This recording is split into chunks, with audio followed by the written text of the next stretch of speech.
Pulp Fiction. So I decided to do a review on this. Decided to do a review on this movie because that's what I'm doing now, right? Of course, this movie's part of my childhood. I've probably heard I don't know. I can't even put a number on it. I've heard so many people quote lines and reenact scenes from this movie all throughout my childhood. I thought it would be interesting to uh, take a more critical look at uh, this movie because why not? So, but I feel like I still have have to do it justice because it's such a good movie. Now, rewatching it from this standpoint, I see that it's really a story of these two characters, Vincent and Jules. Vincent's played by John Travolta, and Jules is played by Samuel L. Jackson. They are a muscle for Vin Rhames' character. So people that come into play, Bruce Willis is a boxer who's throwing a whose intent for, whose intent is to throw a boxing match with Vin Rhames, not actually fighting, but involving Vin Rhames. Uma Thurman is Vin Rhames' wife. That's how she comes into play. There is a couple who are like career criminals doing some robbery. They come into play. Also, Steve Buscemi makes a small appearance in there, which I didn't realize till I watched it recent. Till I just watched it recently. I didn't even pick that up. And I talk about the wolf. Yeah, and the wolf. He's the fixer. So you have all these characters. You have all these characters that are coming it out. These guys have a wild and crazy journey, and it's split up. I love the structure of this movie. Just to be honest, just throwing it out there before I even say anything else. I love the structure of this movie because it's not linear. So you have things split up, and what does that do? I'm thinking about what does that do as far as watching a movie. Everything's there, but it's just not presented to the viewer in a linear format. Meaning, it's not like one, two, three. Like it's like they meet. It's I don't know. What does that do? I'm trying to ask myself, what does that do? It personally, I think it enhances it by like tenfold because you're watching, you're getting to these characters, and you may be buckled in. You're going on a ride as far as one scene or one act is concerning one act, and then you're pivoted and going in a complete different direction, and everything ties together. Of course, it's not like this story and that story and this story, and they all meet up at one point, which isn't a bad idea anyway. But I don't know where I was going with that. But anyway, try and give a description of what happened. So we're introduced to the two characters. Before I go any further, this is one thing that I think people need to pay attention to: the dialogue. His Quentin Tarantino's style of dialogue is unbelievably, bar none, some of the best that I think I've heard in all of film and TV and whatever. It's because you really get involved in their conversation. The conversation is so intriguing. You like, what are they talking about? Let me listen more. Because they're talking about how far is too far when it comes to your interactions with another man's wife. Is a foot rub too far? And other guys comparing a foot rub to oral, and it's like, nah, you can't. Holy is a holy. All these lines, and then they get inside the room, and the big Kahuna burger and tasty beverage, and check out the big bread on bread. I mean, so many quotes, right? Um, Continues. I think at some point we're introduced to Butch, Bruce Willis's character. Hope I got his name right. I don't know. His backstory is interesting. Christopher Walken comes in, and I think his voice plays such a part in the dialogue as well, because the dialogue is decent concerning whatever, but his voice adds so much to it. I think. Um,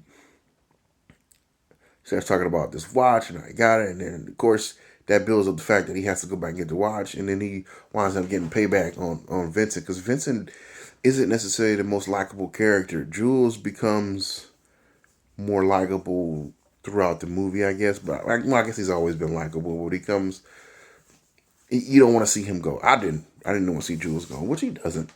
Vincent gets it. Let me see what else happens. The pawn shop. You know what? I was thinking in my head, should I talk about the pawn shop scene?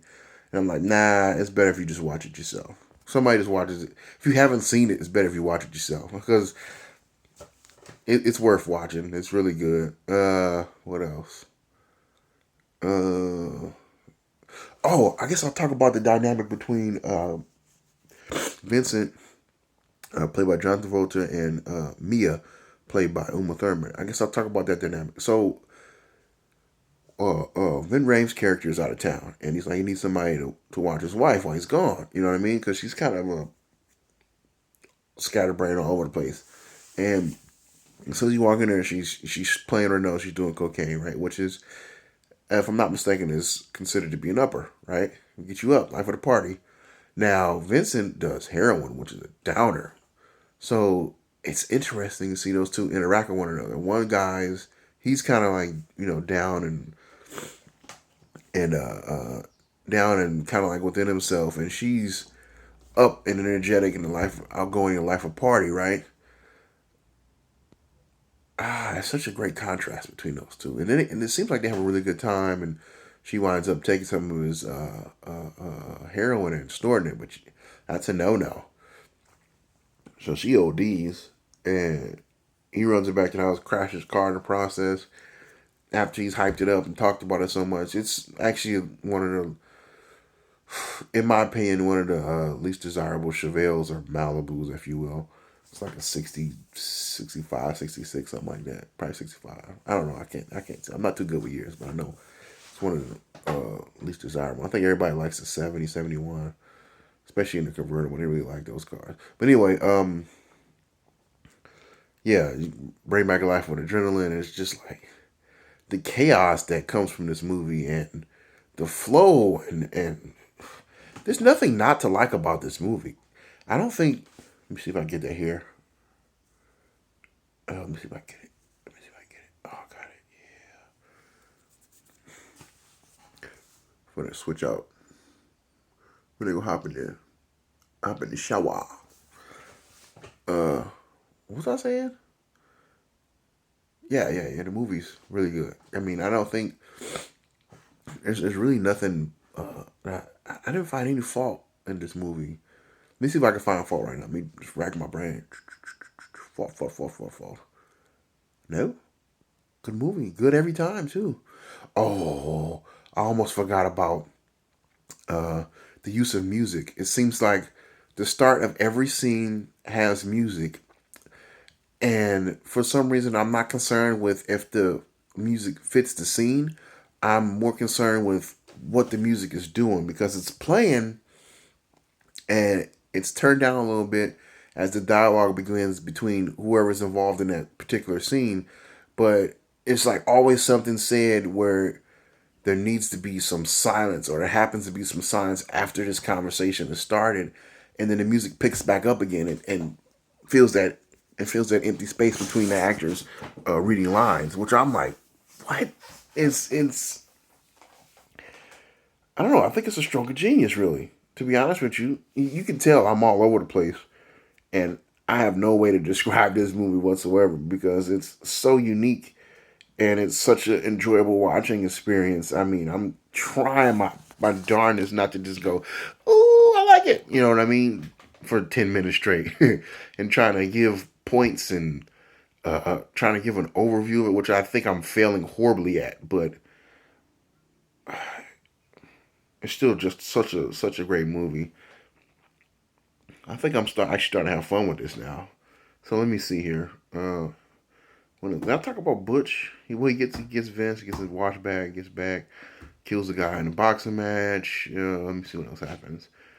If you haven't watched it, yeah, I'm telling everything. Let me see what else happens. What else happens? Oh boy. Oh, the end of the movie. Let me talk about So let me. I guess I should touch on the wolf. If I mention him, I should talk about him. So I'll talk about the wolf, and also talk about the career robbers. But let me talk about the career robbers first. Their conversation is pretty good. It's like he's initially the duo, male and female. He's initially trying to steer away from committing robberies, but then somehow he talks himself into committing a robbery, which I think is necessary to do in anything. I think that boils over, spills over into things that don't involve committing crimes. You know what I mean? You got to kind of like hype yourself up in order to do something outrageous, right? Then he gets stopped in the tracks by